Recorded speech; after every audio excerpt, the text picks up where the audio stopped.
Justin Brownlee, ayaw nga lang ba maglaro sa EASL? Kaya sinabing may pneumonia. Hula ng fans, ayaw lang daw ipahiram dahil malapit na ang laban ng Gilas sa FIBA qualifiers. Yan ang pag-uusapan natin ngayong araw. Pero bago yan, like and subscribe lang mga idol para sa latest basketball news and highlights.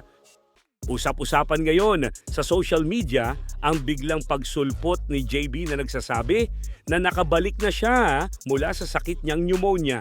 Sa isang larawan na pinost ni Ginebra Boys ball baller, makikita na kasama niya si Justin Brownlee na bagamat mapapansin na mukhang malakas naman si JB ay kapansin-pansin na medyo pumayat siya ng bahagya. Last month nga ay napabalitang maglalaro siya sa Meralco as import.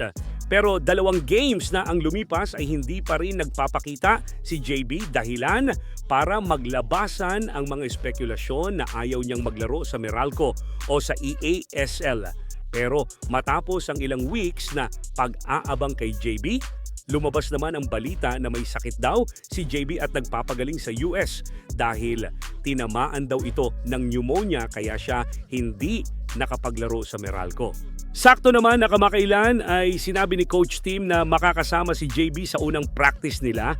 Bagay na naging katakataka sa fans dahil sa sobrang bilis ng recovery ni JB. Kaya dito na, nagkaroon ng spekulasyon ng fans na baka ayaw lang talaga ipahiram si JB sa ibang teams dahil sa magiging risk nito kung papayagan nilang maglaro si JB sa EASL under Meralco. Dahil alam naman natin na medyo pisikal ang laro sa liga na yan dahil mostly mga naturalized import ang naglalaro.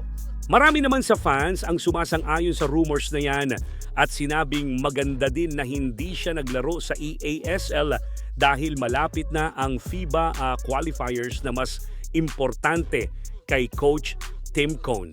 Ang nagiging pangambalang ng fans ngayon ay kung magiging available kaya si JB sa SEA Games na matatandaang kasama din siya sa Final 12 ni Coach Norman Black. Kaya may mga fans na sinasabing baka walang JB na makasama sa SEA Games lalo kung maglalaro si JB sa qualifiers at kung totoo man ang rumors about his pneumonia. Good move nga ba ng Gilas ang ginawa kay JB o lahat ng to ay rumors lang? Tingin mo, idol? At para sa tanong natin ngayong araw, sino para sa'yo ang dapat na maging naturalized player ng Gilas sa laban kontra Guam? Si JB nga ba o Angelo Kawame?